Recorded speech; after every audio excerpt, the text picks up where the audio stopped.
Welcome to the Wellness Creator Podcast. I'm Jenny Barcelos. I'm joined with my co-founder and co-host, Sandy Connery. And today we're going to talk about opt-ins, give you some great examples and what to do well with an opt-in and what not to do. Right. Our last episode was all on the whole funnel from people who don't know you, how to get them onto your audience, listen how to make it sale. So check out the last episode if you missed it. But today we're going to talk about one step in that funnel, which is what is the thing? What is the thing that you can offer to people that can get them onto your email list? Yes, so let's kind of dive in and give a few examples. We have in our List Love course, we have kind of 9 common examples, but we're just going to go over 3 of them today in this episode. And Sandy, why don't you tell us what are the 3 that we're going to talk about today? We're going to talk about challenges. So that can be an email challenge or a live challenge. We're going to talk about quizzes. And then the most common one, which is like a guide or a book or a cheat, some kind of PDF of some kind of written thing that somebody could print out, put on their desk. Yeah, like a book chapter or something. Yeah. Yep. Okay, great. So there are lots of other things that you can dangle around for free, in order to get someone's email address. But these we have found are the most common in our industry, in the wellness industry. So we just want to go into those a little bit.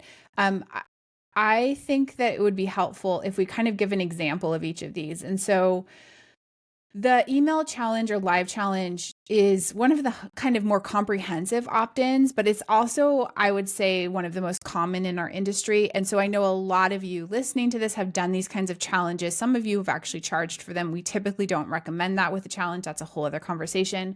But an easy way for you to do this as a wellness creator is if you're a yoga teacher or a personal trainer, Pilates teacher, or something like that, is to just do like 5 classes in a week, make them free and say, we're going to do this challenge, like the solstice Pilates challenge, et cetera, et cetera. It's going to be this live event, this over the course of a week. We're going to come together every single day. We're going to do a class together. And then of course, at the end on day 5, you pitch people who are part of this free challenge into your membership or your course or your teacher training program or whatever.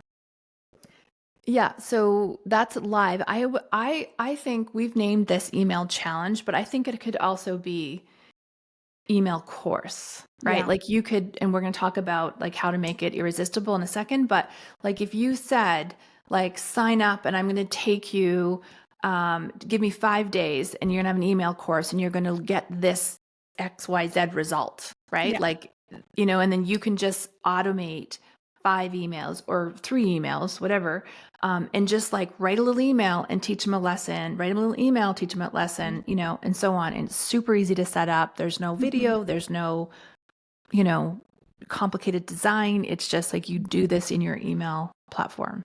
Yeah. And you can think about examples of this, like 5 days to better sleep, 5 days to, a back that doesn't hurt when you wake up in the morning, 5 days, arm challenge, whatever, biceps in 5 days. Like you can just start to think about all the different ways. And ideally there is a tangible result at the end, that there's something that people have gone through. They've learned, whether it's through live classes or videos or through emails, that at the end of it, they're like, oh, wow, I did that. Right. So you and I used to do one of these.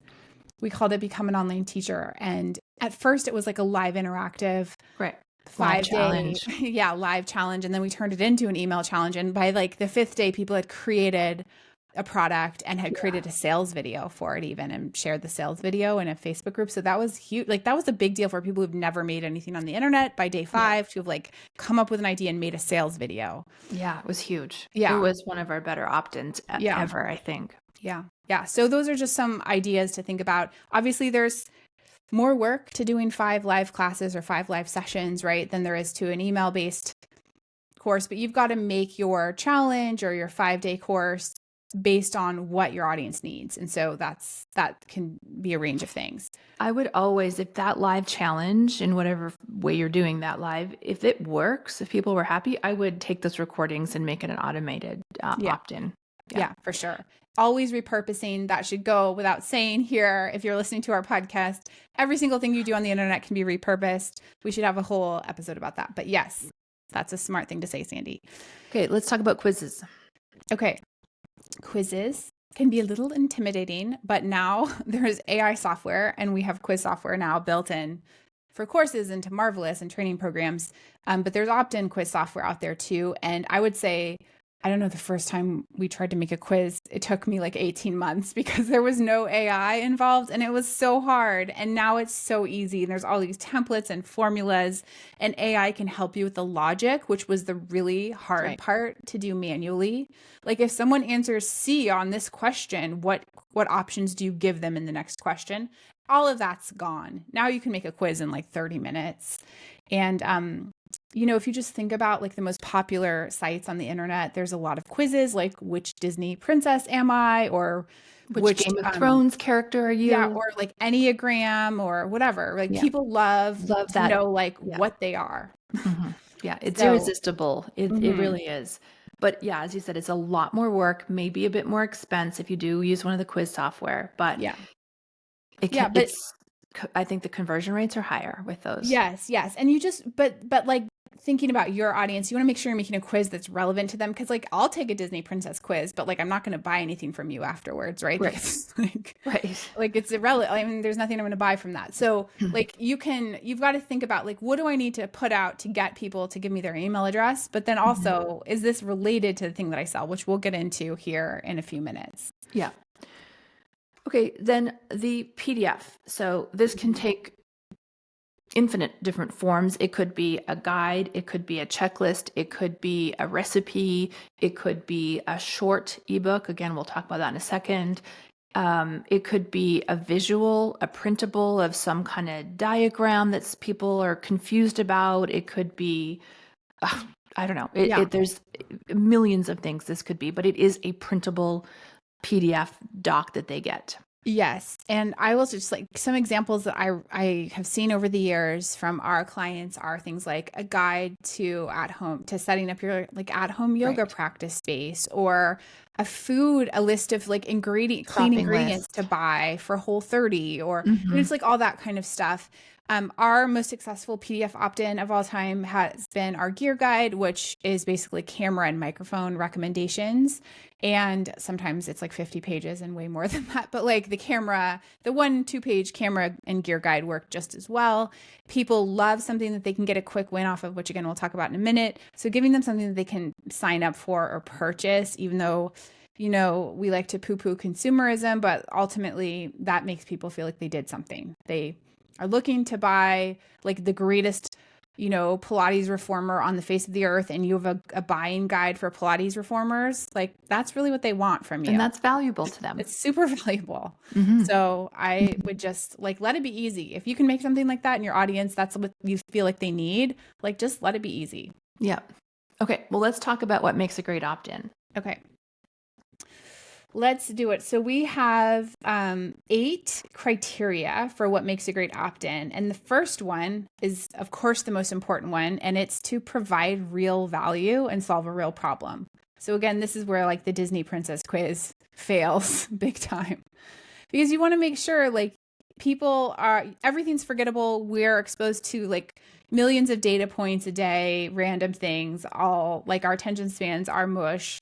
Like if you're not giving somebody something that matters in their life, like they're going to forget that they did this tomorrow, that they downloaded your thing. So in your reformer example, like if someone is trying to buy something expensive, that solves a problem. If you're like, here's the guide, just like we do with our gear guide, right? So it may seem like a small problem to you, or it may seem very simple and like not valuable because you know it so well.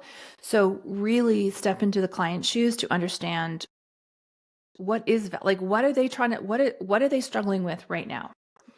So, yeah. I think that's super important. And that, right? Like as the expert and as the teacher or coach or trainer or whatever you are, and you call yourself, you have clients, you have training and experience, something and lots of things that they don't know. So just because it's easy for you or obvious to you, like does not mean it's obvious to them. And that's probably where your best ideas are going to come from. So like, just look at the questions you get asked by your clients and like pick one of them and then create your freebie. That's the best way.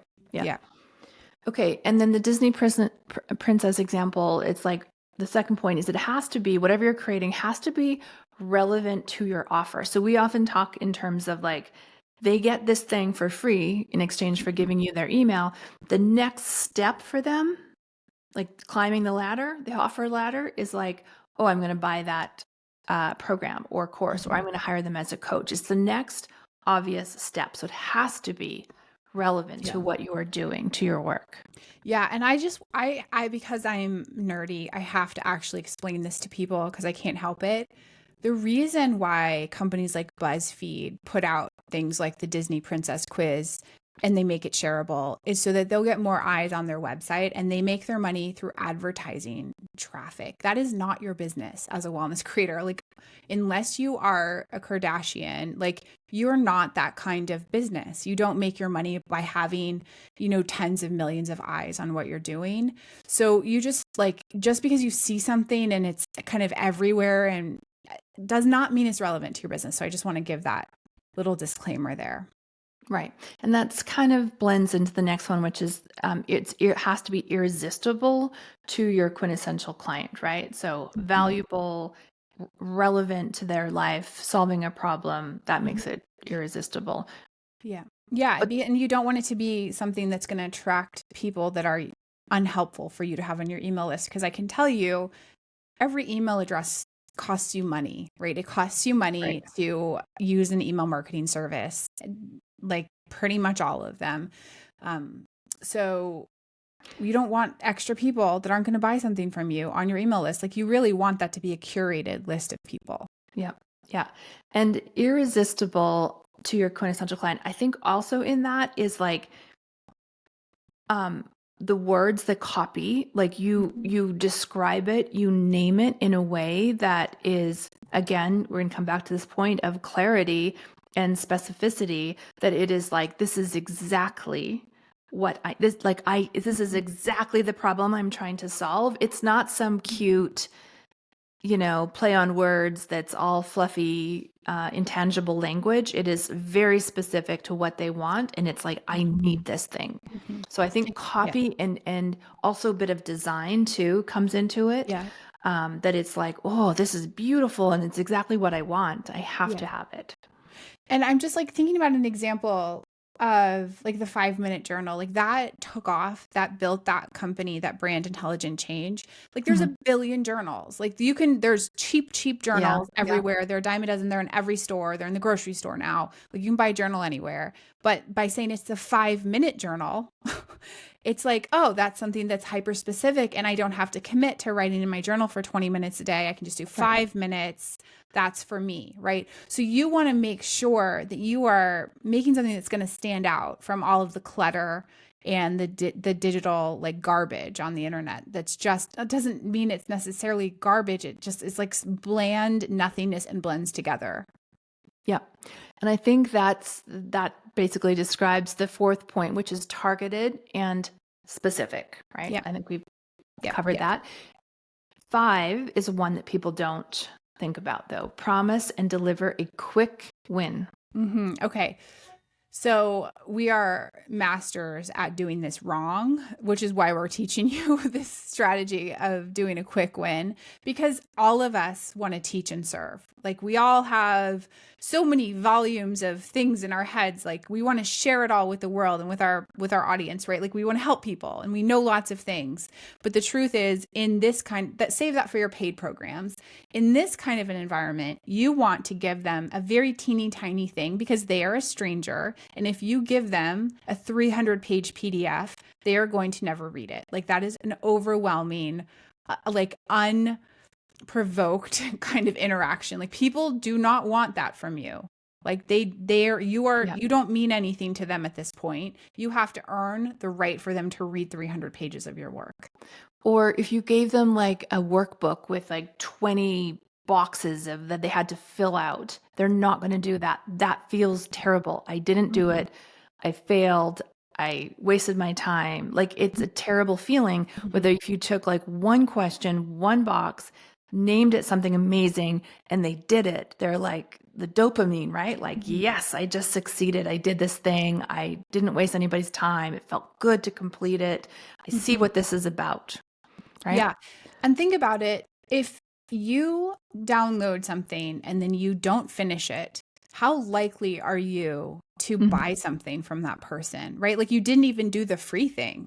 So Yeah. that's one way that we like to explain this to our coaching clients is like if they don't even finish the free thing, they're not going to buy the thing from you because they're going to know, hey, I didn't even have time to finish the free thing. Why would I buy Yeah. something from this person?